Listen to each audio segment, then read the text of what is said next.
Welcome to the show with everything you could ever want to make right at your fingertips. I'm Naomi. And I'm Tim. And here's what's coming up on today's show. We make over a plain old supermarket eco bag, fingertips style. How can this lot become a cheeky way to fool your friends?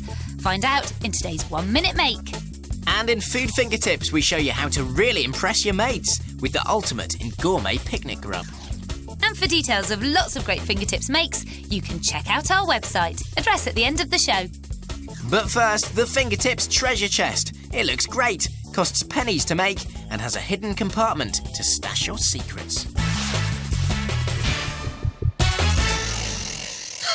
Army hearty. Shiver me timbers. Why, are you cold? No, I'm getting all piratey, aren't I? How about we go and search for some hidden treasure?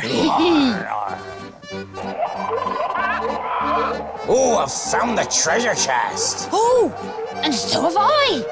Oh, and there's lots of hidden treasure inside. Oh, looks good. Oh, so do you, Tim. What's up? Not that old gag. What? Just go and look in the mirror. If you'd like to make a treasure chest with hidden treasure and secrets inside, it's easy. We've given it a fingertips difficulty rating of 3. Well worth the effort. In fact, it's just like gold dust. That's better. All cleaned up. Now, to make your treasure chest, you need a box. One of these is perfect with a hinged lid already attached. So get hold of an old washing up powder box, or one of these old tea bag boxes is perfect.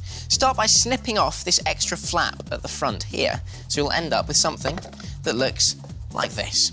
Now we need to give our box a hinged lid, and for this, you need some cardboard. Simply stand your box, end on the card, and then draw a line across the top of the box lid. Now you simply need to draw a semicircle above this line, and you don't need to be too perfect or accurate. Something like that should do nicely. Cut this out, draw around it, and then cut that one out to end up with 2 identical semicircles, like these. Now you simply need to stick or glue these to the ends of your lid, something like that. Now you need another piece of card, and this needs to be the same width as the top of your box. You just need to lie this over the top of your domed ends, like this, and then simply tape or glue that into position. And when you've done that, you'll have a treasure chest-shaped box. Now, to turn this into a wooden treasure chest, you need some of these wooden lolly sticks. And what you need to do is arrange these in rows, nice and neatly, on your chest, like this. Cover the whole thing. Here it is, covered. And when you're sticking on the lolly sticks, do make sure you position them to leave a gap here, and that'll mean you can still open and close the lid easily. Looks great, doesn't it? And the box is now stronger too. And you can even add some additional thin card detail, like we have.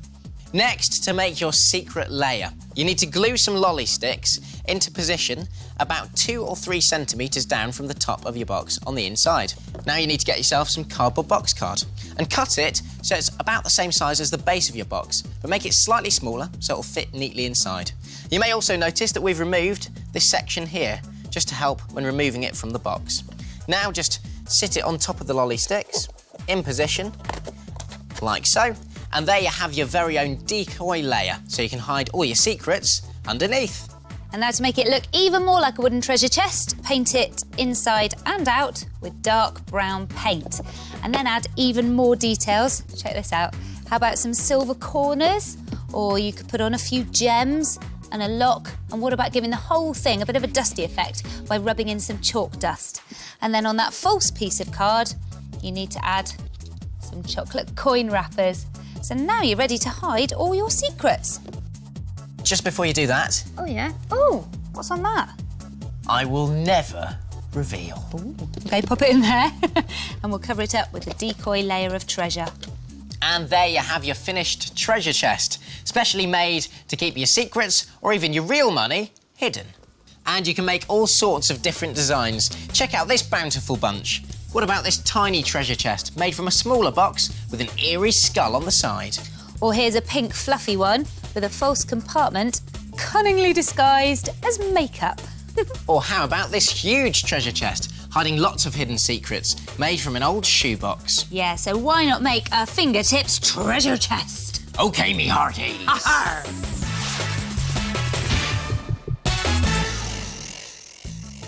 This is Makeover Fingertips, the part of the programme where we show you how to make something by recycling stuff that you probably find around your home. So what about this lot? Some decorative bits and pieces, acrylic paint and an old canvas bag. Now these are all the rage at the moment. You can pick them up in most supermarkets and they're great because they help the environment by stopping you using carrier bags. However, we've discovered with a bit of Fingertips know-how, you can really jazz them up. Check it out, a Fingertips eco bag. They're really useful for putting your school things in or just for taking shopping. And we give the eco bag a Fingertips difficulty rating of 2, a simple and effective way to help the environment. So why not get green and get painting? Take your canvas bag and cover the surface with a layer of light acrylic paint. This will make a good surface on which to work. When the bag is dry, you can start to sketch on your design using a pencil. We've decided to draw spots. Now you can add a splash of colour. Treat your bag like a real canvas and paint your design in nice bright colours. Oh, this pink will really make the white spots stand out.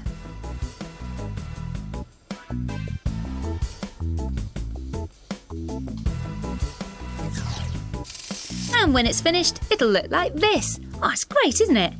Now you can leave it like that or add a bit of sparkle with some of these fabulous stick-on gems.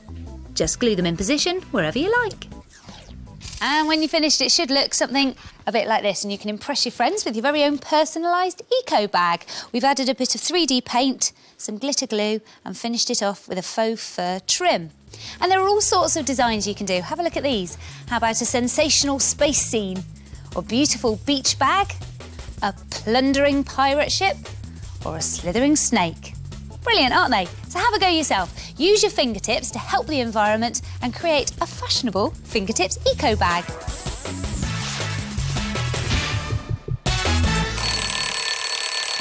Got a minute? Because this is the part of the programme where we show you how to make something in under a minute using odds and ends from around the house. Today it's my turn to make. And it's my turn to time. And this is all I need. Wow, lots of glue. Yes. No, we're not going to tell you what it is. So see if you can guess as Tim gets into a rather sticky mess. Are you ready? Yes, I am. And I'll tell you what, I'm on a bit of a roll today. Oh, is that a clue to your fabulous make? Certainly is. And it's much better than one of your half-baked ideas. Say the nicest things. 3, 2, 1, go. OK, first you need an old scratched CD like this one and some brown paper, which I'm going to gather up to make kind of like a circle around the top of the CD. That's 10 seconds. Now with some masking tape. Ooh. Probably don't use your mum's best album for this one. That wouldn't be best. You attach it in place with some tape. And you've had 20 seconds already. So, yeah. And one more piece just to make sure it's really nice and secure. And now I'm going to dunk it into the PVA glue. So in it goes. And now, wow. That's now a lot of glue. Squares of 30 brown seconds paper. left. And I'm going to dunk my hand in as well, just to make it get really messy. And now you simply massage the CD. Massage. As you sort of turn it around, you add another square 20 seconds to go. in each place. Oh dear. Might want to put some paper down before you start making this. That would be a good idea. 8 as seconds well. to go. 7. Should've said that. Oh 6, dear. Running out 5, of time. Just 4, squeeze it. 3, And stop the clock. 59 about that? seconds. Well done, Justin. Justin. Very messy. What is it? Well, I'll tell you what, once it's a bit more dry, it will look more like this one here. Have a look at that. Oh. And then all we need to do is put it in some pink paint, like so. Ooh. Pop it on a plate. Loads. Yeah. And then put on some sprinkles like this. And you end up with your very own fingertips freshly iced CD donut. Looks good enough to eat. Yes, but you mustn't. No. Because once it's dry, you can add a coat of varnish and then it's going to be preserved and protected for many years to come. And not an E number in sight. I guess you can have a lot of fun with these. Oh, yeah, just check out this array of scrumptious morsels. We've got a smoked salmon and cream cheese bagel with smoked salmon felt. Or what about creating a classic ring donut with a dusting of real sugar? Well, finally, there's a cheese and salad bagel with foam cheese and birdseed topping. Yummy. So use your loaf, get hold of a useless CD and some brown paper. And make your very own fingertips joke CD food. In just about a minute.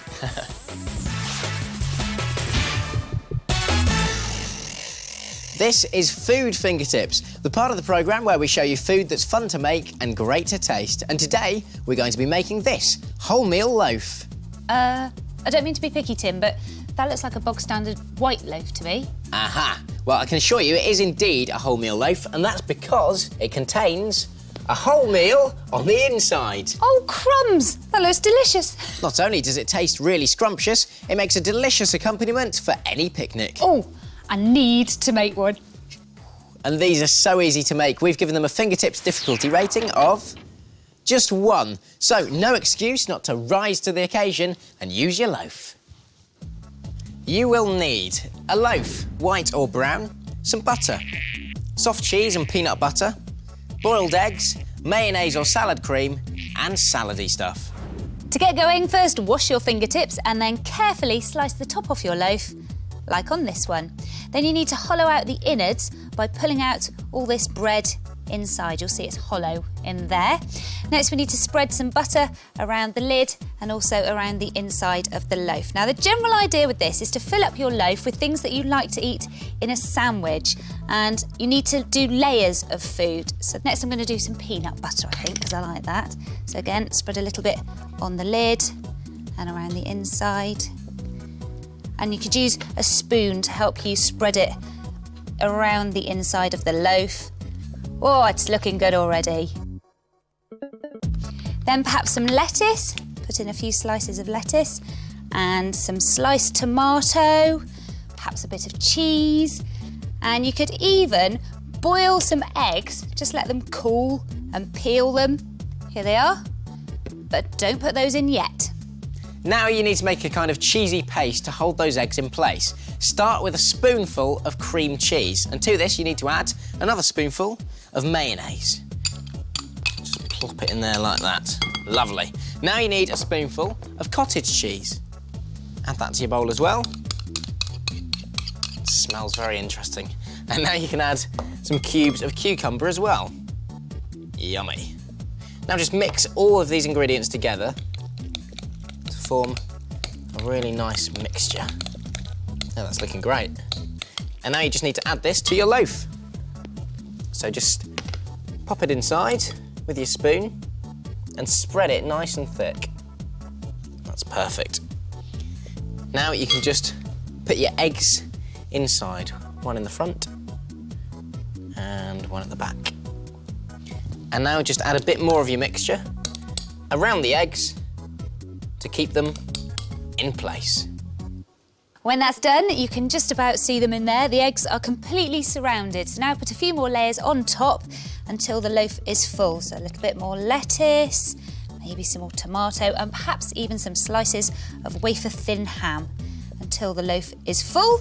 Then pop the top of the loaf back on, and then you can tie it up with some string, like a parcel, to keep it all together. There. Now you can carry that out to a picnic or just take it out to a friend's house to eat for tea. And when you want to eat it, just cut it into thick slices, and then you get a slice of everything that was inside. Oh, that looks yummy. It is. And of course you can make different fillings, just pack in the things that you want to eat. Check this one out. Here's a bit of a spin on a sausage sarnie. So why not use your loaf to make a fingertips wholemeal loaf? Oh, he's on a roll today. She's so well bred.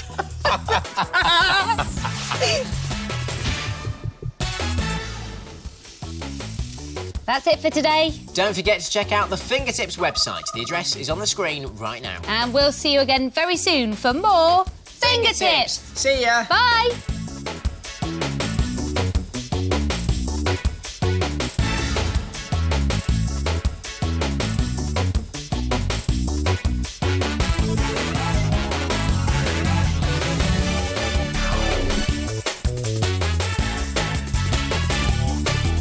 Okay, me hearty.